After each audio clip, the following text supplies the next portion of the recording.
Hi, it's Lori from Coast to Coast Craft Girls coming to you from the West Coast. Today I wanted to share a fun birthday card that I made. I love all of the shine of the metallic cardstock. It's not difficult to make, but it is kind of tedious because you got to cut all of these little diamonds or the shapes, and you got to make sure they're exactly the same size, and then you glue them all on. So it takes a while, and you have to be careful with the glue, especially if you use metallic cardstock. But I thought it was really fun, and I have male birthdays coming up that I need cards for, so I had to do some mail cards. So let me show you how to make it. All right, so to make this card, it's a 5x7 card. So I started with a 10x7 sheet of black card, and I just scored down the middle. So that creates a 5x7 card base in the black. Then I cut a piece of cream colored card that is 5x5, and I'm going to use that just like that to just create a little bit of a frame on top of that black. I've got a couple of strips of 5-inch wide black card. This is just scraps that I cut off of from making the card base. And when I create my little front panel, I'm going to use this to create just a small black border. And it doesn't have to be all one piece because it's not going to show. So I did it in 2 pieces just to use up my scraps. So I'll use that in a minute. I'm going to set all that to the side. We're going to work on our main element. This piece of card is 5 by 3.5, and you can make it any color you want. I used white. Hopefully that will help you. You'll be able to see well on that because I drew a couple of pencil lines, one at 3/8 and one at 3/4, just to get me started, to make sure that my rows are going to be straight. I cut 12 diamonds in each of 5 colors of metallic cardstock. There's kind of a goldish metallic, there's a matte gold, there's a black metallic, there's kind of a bronzy orange, and then a bright gold metallic, all metallic. And all of these diamonds are exactly the same size. They're fairly small. They're 1 inch tall, I think. No, 1 1/4. So they're 1 1/4 inch tall, and they're 3/4 of an inch wide. I actually cut these on my Cricut just because I wanted to make sure they were uniform, and I don't have any, shockingly, I don't have any diamond nesting dies, which I thought I did, but I do not. If you don't have diamond nesting dies and you don't have a Cricut, you can hand cut them, but you need to make sure that they're literally identical in size and even, or when you start piecing them together, it comes out crooked, and I'll show you what I mean. So you can also do them out of squares. So this was my test piece that I did, and I just used squares because, like I said, I don't have any diamond nesting dies. And so I thought, well, I can just do them in squares and turn them sideways.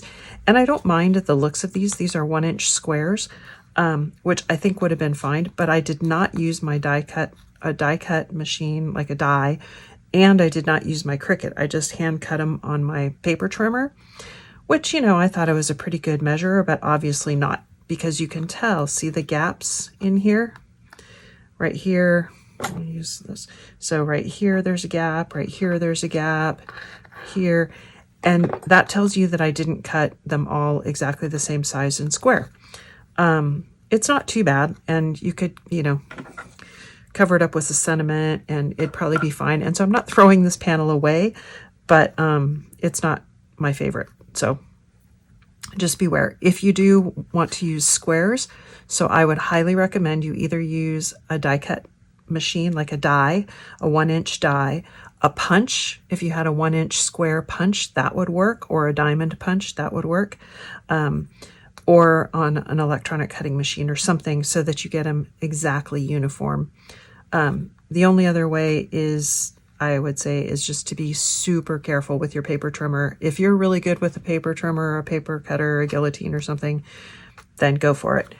I'm obviously not. So I'm going to set that aside. But I've got my strip of card, and all you're going to do is you're just going to pick a color to start with. Doesn't matter which. And put some glue on the back. And you're going to line that up And now you see why I put the lines on there, because I'm going to line that up so that I want it to be straight, just like that. Okay. And then you're just going to start gluing alternating pieces of card down and across to fill in the entire pattern. And you just want to try and pick random, you know, colors so that they aren't, you don't have two colors, two exactly the same next to each other touching.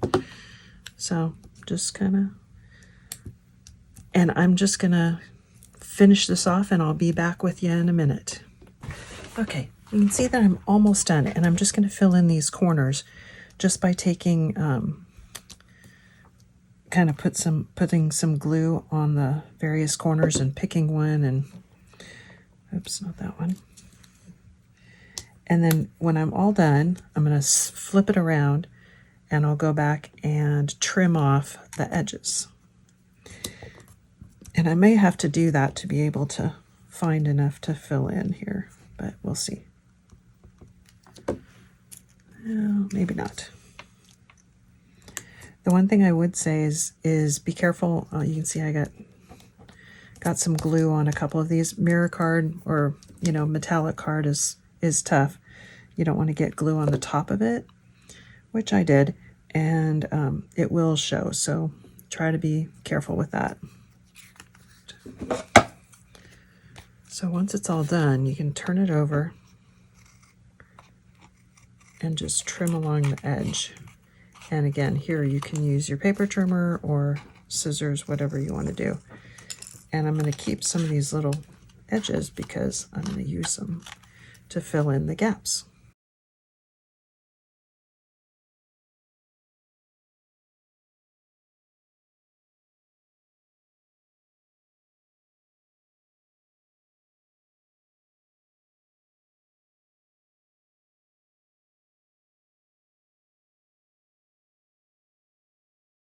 Once you get these, it's the little pieces at the very end that are the most difficult. And this is not difficult to do. It's just, it is super time consuming. And you see I've got, you know, 2 or 3 of each of these left over. So I cut 12 of each, so you could probably get away with 10 of each if you used 5 colors in that size. But it's really going to depend on what sizes you use. So now that that's dry, again, flip it over and just trim those extras off.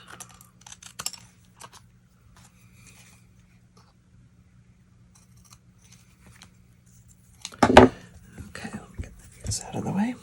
Okay, and there's your little panel. So as I said, I'm going to put some black on the back just to give it a little bit of a frame. Okay. And I don't care that this is not one piece because it's not going to show. And I just want a super narrow black border. So this is going to go onto my ivory card, which is going to go onto my black card. Now you could add some dimension on here if you want. I am not going to.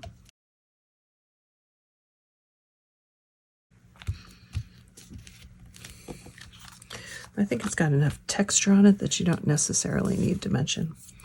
And then I've got a little sentiment here, which I am going to stick up on foam pads.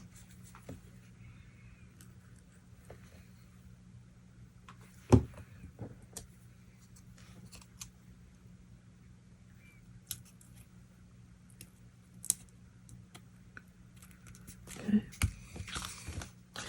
And then to finish that off, I've just got some little sort of gems, and I've got black or I've got the sort of metallic colors. So I'm trying to decide. I think I'll use the metallic colors. I'm just going to go 1, 2, 3, and 1, 2, and 3. And there we go, all done. So this, as I said, was my practice one with 1-inch squares, and this is with the diamonds. I like the diamond pattern a lot better, and I love how that came out. I love all of the shine to it. Hopefully you can see that. I wish I was been a little bit neater with my glue. I think I'm going to take my glue eraser and see if I can get some of that off.